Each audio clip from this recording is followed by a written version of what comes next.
النظام الجزائري بان بانه في المحور ديال ايران، وبانه عدو ديال الدول العربيه كامله.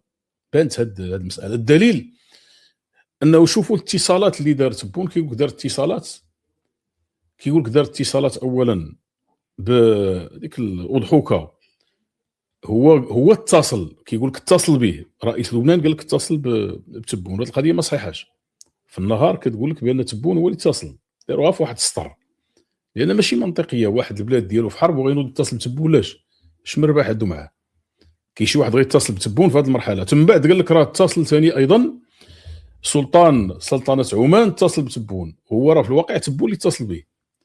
هنا ما كايناش تبون اللي اتصل به. ما قدرش يتصل بالسعوديه، ما قدرش يتصل بالكويت، ما قدرش يتصل بقطر ولو العلاقات كاينه بيناتهم.